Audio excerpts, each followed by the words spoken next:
हरदा में करणी सेना का जन क्रांति आंदोलन, नए राजनीतिक दल के गठन का ऐलान, विरोधी संगठनों की भी आई प्रतिक्रिया। हरदा में रविवार को करणी सेना द्वारा आयोजित जन क्रांति आंदोलन के दौरान बड़ा राजनीतिक ऐलान किया गया। आंदोलन के मंच से करणी सेना के एक नए राजनीतिक दल के गठन की घोषणा की गई। यह शक्ति प्रदर्शन गत जुलाई माह में हरदा में हुए लाठीचार्ज की घटना और 21 सूत्री मांगों को लेकर किया गया था, जिसमें मध्य प्रदेश के साथ साथ राजस्थान, हरियाणा सहित अन्य राज्यों से हजारों करणी सैनिक शामिल हुए। करणी सेना के राष्ट्रीय अध्यक्ष जीवन सिंह शेरपुर ने कहा कि अब किसी भी राजनीतिक दल पर भरोसा नहीं किया जाएगा और सर्व समाज को साथ लेकर नया राजनीतिक दल बनाया जाएगा। उन्होंने चेतावनी की कि यदि न्याय नहीं मिला और मांगे पूरी नहीं हुई तो विधानसभा और लोकसभा चुनाव में अपने प्रत्याशी उतारे जाएंगे। कार्यक्रम में राष्ट्रीय अध्यक्ष महिपाल सिंह मकराना ने महिलाओं पर अत्याचार के मामलों में सख्त रुख अपनाने और 21 सूत्री मांगों को लेकर दिल्ली घेराव की बात कही।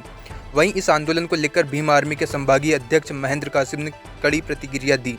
उन्होंने आंदोलन को बाबा साहेब अम्बेडकर के विचारों के खिलाफ बताते हुए इसका विरोध किया और 15 मार्च को अलग आंदोलन करने की घोषणा की। सिराली भाजपा मंडल अध्यक्ष अनिल राजपूत ने भी इस ऐलान पर सवाल उठाते हुए कहा कि यह लड़ाई समाज की नहीं बल्कि राजनीतिक स्थापित होने की कोशिश है। इस तरह करणी सेना के आंदोलन के बाद हरदा में राजनीतिक और सामाजिक बहस और तेज हो गई है।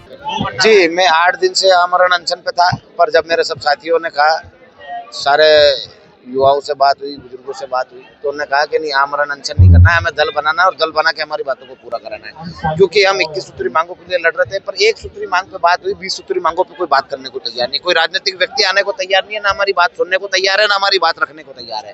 तो हमने ये निर्णय लिया कि जिस प्रकार से हमारी एक मांग थी कि जो दोषी पुलिसकर्मी है उनको पीएच को भेज दिया और उनको न्यायिक जाँच भी हमको दे दी गई है कि उनके ऊपर न्यायिक जाँच होगी।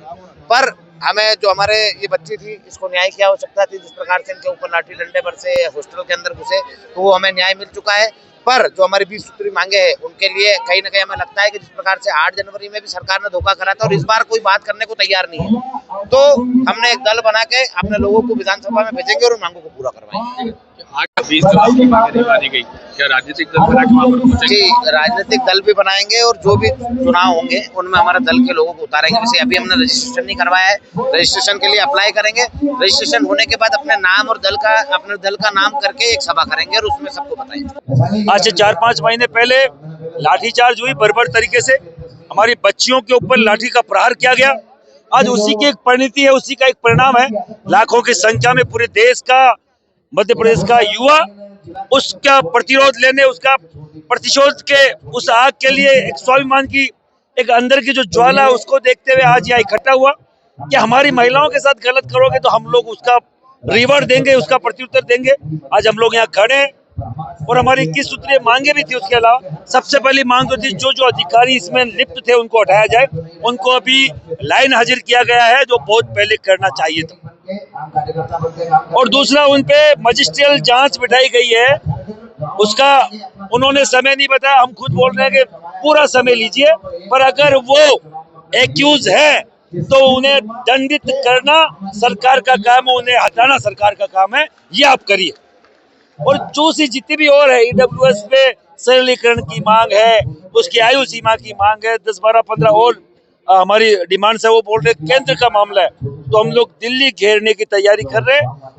भोपाल हम घेर चुके और इतनी बड़ी संख्या में घेर चुके कि भोपाल हमारे लिए कुछ चींटी के बराबर। अगर कोई बोलता है कि भोपाल घेरोगे कि नहीं घेरोगे, तो हमारी औकात है भोपाल घेरने की। और अगर आप दिल्ली भेजना चाह रहे हो तो हम दिल्ली आ रहे हैं जल्दी। मोहन यादव जी चाहते हैं कि हम लोग 2-2 हाथ मोदी जी से करें, तो नो डाउट अब की बार हम दिल्ली सरकार घेरेंगे और दिल्ली में इन मुद्दों को रखेंगे। जो ईडब्ल्यूएस का सरलीकरण, ब्राह्मण, पड़ियार, राजपूत, कायस्थ, पठान, ईसाई, ये बोर्ड में मतलब खूब सारे स्टेट के अलग अलग, हरियाणा का जाट, महाराष्ट्र का मराठा, राजनीतिक पार्टी बनाने की जो तो आप 1,00,000% राजनीतिक पार्टी बननी चाहिए, बना रहे हैं। जीवन सिंह जी प्रमुख है उसके। मैं पॉलिटिकल व्यक्ति नहीं हूँ, मैं सामाजिक व्यक्ति हूँ, पर उनका साथ सहयोग दिया जाएगा और साथ खड़े होकर उनका सहयोग किया जाएगा। अब बदलेगी हरदा की चाल, क्योंकि आ गया है बाटा फुटवेयर्स का शोरूम हरदा में। अब चलो स्टाइल में, पता ground floor GP mall, bus stand road, Harda. Harda नगर पालिका द्वारा सफाई कर्मचारियों को समय पर नहीं दिया जा रहा वेतन। जमुना जसानी फाउंडेशन के लेटर पेज पर सफाई कर्मचारियों ने सीएमओ को दिया लिखित ज्ञापन। हरदा नगर पालिका द्वारा लंबे समय से सफाई कर्मचारी सहित अन्य कर्मचारियों को वेतन समय पर नहीं दिया जा रहा है, जिसको लेकर आज मजदूर संघ के अनिल बैद और शांति जसानी के साथ जमुना जसानी फाउंडेशन के लेटर पेज पर सफाई कर्मचारियों ने हरदा नगर पालिका सीएमओ को एक लिखित ज्ञापन सौंपा, जिसमें उनकी मांगे लिखी हुई थी। कर्मचारियों ने अपनी मांग में समय से वेतन नहीं मिलने की शिकायत की। इसके कारण उनके परिवार में दैनिक जीवन में आ रही दिक्कतों का उन्हें सामना करना पड़ रहा है तथा मजदूरों द्वारा लिए गए लोन की किस्त भरने में भी दिक्कतें आ रही हैं, क्योंकि कर्मचारियों द्वारा लिए हुए लोन की किस्त 1 से 10 तारीख के बीच में भरनी पड़ती है, परंतु हरदा नगर पालिका द्वारा कर्मचारियों को माह के 15 तारीख के बाद वेतन दिया जा रहा है, जबकि दिसंबर माह के चलते हरदा नगर पालिका द्वारा कर्मचारियों को बीते माह नवंबर का वेतन भी अभी तक नहीं दिया गया, जिसके कारण कर्मचारियों का सिविल भी खराब हो रहा है। इन हालातों में कर्मचारियों को भविष्य में भी लोन लेने में परेशानियों का सामना करना पड़ेगा। वेतन समय पर नहीं मिलने के कारण कर्मचारियों के परिवार पर आर्थिक संकट बढ़ा हुआ है। साथ ही कर्मचारियों के खाते में भी पीएफ की राशि भी विभाग द्वारा जमा नहीं की जा रही है, जिसके कारण सफाई कर्मचारियों को भविष्य में भी मुश्किलों का सामना करना पड़ सकता है। मजदूर संगठन के नेतृत्व में सफाई कर्मचारियों द्वारा हरदा सीएमओ को ज्ञापन सौंपकर शीघ्र उनकी मांगों को पूरा करने का निवेदन किया गया है। साथ से जो हमने चर्चा करी है कि शासन की मंशा अनुसार क्योंकि जो अभी नया वो निकला है सर्कुलर, उसके अनुसार तो 1 तारीख को ही सभी को तनख्वाह देना अनिवार्य किया गया है सरकार की तरफ से। उसके बावजूद भी अभी 2 महीने हो गए हैं और नगर पालिका के किसी भी कर्मचारी को तनख्वाह नहीं मिली है। उसी तारतम्य में आज सब नगर पालिका के सारे कर्मचारी इकट्ठे होकर आए थे और हमने एक सीएमओ को ज्ञापन दिया है।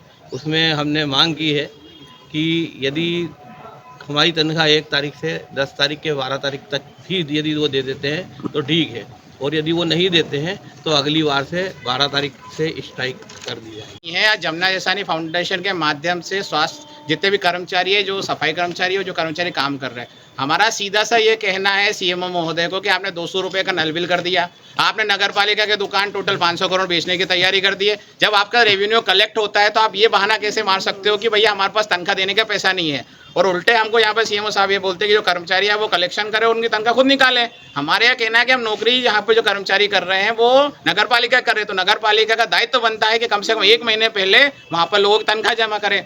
आज वर्तमान में अब आरबीआई का जो रूल कहता है 1 से लेकर 5 में हर आदमी का लोन है, पर्सनल लोन है, होम लोन है, गाड़ी का लोन है, व्हीकल लोन है, सब लोन है, परंतु वो लोन 1 से लेकर 5 के तारीख तक आता है। अगर आप समय पे तनख्वाह नहीं डालोगे तो उस आदमी का चेक बाउंस हो जाएगा। वैसे इनके कर्मचारी तनख्वाह 9,000 10,000 है और चेक बाउंसिंग का 500,000 रुपये हो गया तो उनको बचेगा क्या? आप ये समझते आमदनी अठन्नी खर्चा रुपये वाली स्थिति हो गई है। इसके लिए हमारा निवेदन है सीएमओ महोदय को, अगर आपने अगले महीने 12 तारीख को तनख्वाह नहीं डाली तो यहाँ पे बहुत बड़ा आंदोलन होगा, स्ट्राइक ठोक दी जाएगी। नहीं, लगातार नगर पालिका द्वारा हर माह वेतन दिया जा रहा है। इस माह थोड़े से लेट हो गए क्योंकि लगातार हमारे कर्मचारी जो जितने रेवेन्यू के थे उनकी ड्यूटी वार्ड प्रभारी होने के नाते SIR में लगा दी गई थी, जो कि बहुत महत्वपूर्ण काम था। अभी हमारी इसमें वसूली भी हुई है। इस माह हमको बिजली का बिल काटने से चूंकि क्षतिपूर्ति भी कम प्राप्त होती है, तो हम इसके अलावा एक हमारा जो नगर पालिका पोर्टल जाता है उसमें भी थोड़ी सी कुछ दिक्कत थी, तो वो उन सब का निराकरण हमने कर दिया गया और हम जहाँ तक संभव होगा हम कल उनका वेतन दे दिया जाएगा।